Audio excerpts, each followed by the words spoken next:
Question 84. Les pensées et le libre arbitre, question posée par Cathy au Canada. Bonjour Sandra. Au sujet du libre arbitre, quand nous vivons une conscience subjective, nous pensons que nous pensons, mais en fait, nous nous faisons imposer ces pensées, c'est ça? Et quand nous prenons une décision, ce n'est donc pas vraiment une décision réelle, car nous sommes en fait manipulés par ces pensées qui nous sont imposées, c'est cela? On ne peut que suivre ou ça nous pousse à agir? Donc, on ne décide pas réellement quelles seront nos pensées. On ne prend pas réellement de décision, mais par contre, on peut décider nos mots parlés. À moins bien sûr d'être astralisé ou charrié par une émotion. Et on peut percevoir ce qui influence notre conscience dans notre voix? Puis, lorsque nous avons une conscience supramentale, alors nous ne pensons plus, mais développons une communication, c'est ça? Et le savoir quant aux actions à prendre nous est-il encore une fois imposé par la conscience surmentale ou supramentale? Ou parlons-nous plutôt, pas tant d'une domination par la conscience surmentale ou supramentale, mais plutôt d'un accès à cette intelligence universelle? Et aussi, que penses-tu du don de tissus et d'organes en cas de décès? Est-ce que cela risque de retenir certains égos décédés dans la conscience planétaire, s'ils voient leur cœur ou leurs yeux donnés à quelqu'un d'autre? Merci Sandra. Bonjour Cathy. Les gens qui pensent qu'ils pensent s'approprient les pensées qu'ils reçoivent, plutôt que d'y répondre avec une véritable objectivité de conscience. Ils ne font pas le tri de leurs pensées. Ils croient en elles et y donnent suite sans réaliser qu'elles ne correspondent pas nécessairement au réel de qui ils sont.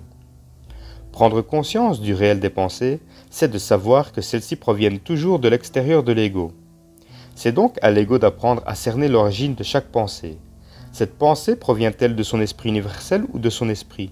Ou alors provient-elle d'une interférence extérieure, c'est-à-dire d'un être qui se nourrit de son énergie diffractée?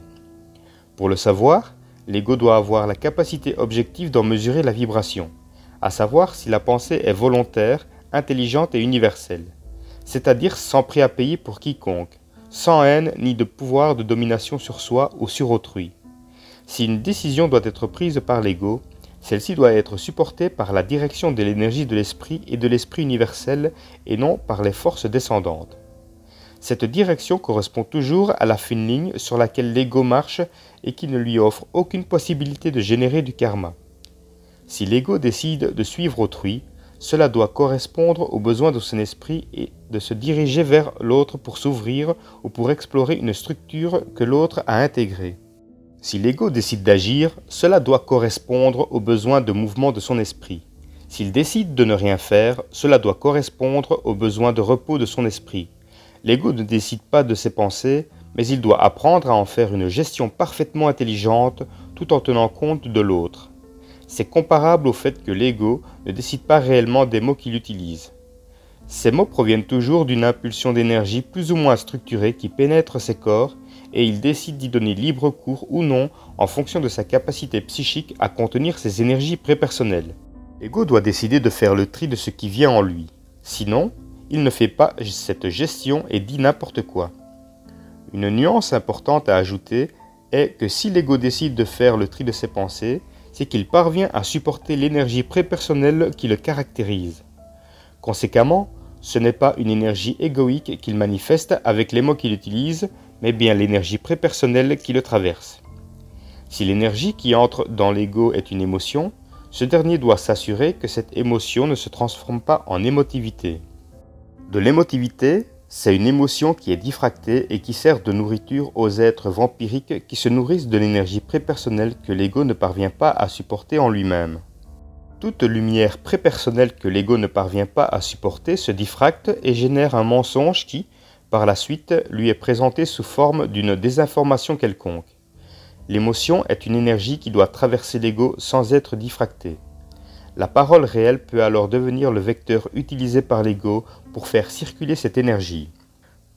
La voix est la manifestation auditive de la parole pour permettre à une rétroaction de se faire face à autrui. Une personne qui a une conscience supramentale ne réfléchit plus ses pensées, mais communique avec l'être qui est à l'origine de ses pensées. Elle a donc encore des pensées, mais ces pensées sont traitées comme étant des éléments qui lui sont communiqués. Son ego n'a jamais l'illusion que c'est lui qui pense. Lorsque cette personne prend une décision, cette décision provient du résultat de son énergie prépersonnelle qui la traverse. Lorsqu'elle pose une action, cette action provient aussi du résultat de son énergie prépersonnelle qui la traverse. Ce que fait son ego est donc totalement régi par sa conscience supérieure, c'est-à-dire par son énergie supramentale et surmentale et non par des énergies diffractées. Nous pourrions parler d'une domination totale du plan surmental et supramental sur l'ego, mais il serait plus juste de parler d'une intégration totale de ces énergies dans l'ego. Pourquoi ? Parce qu'il n'y a plus de domination comme telle, mais plutôt une transmission parfaite des énergies d'un plan à un autre, des plans supérieurs vers les plans inférieurs de l'ego.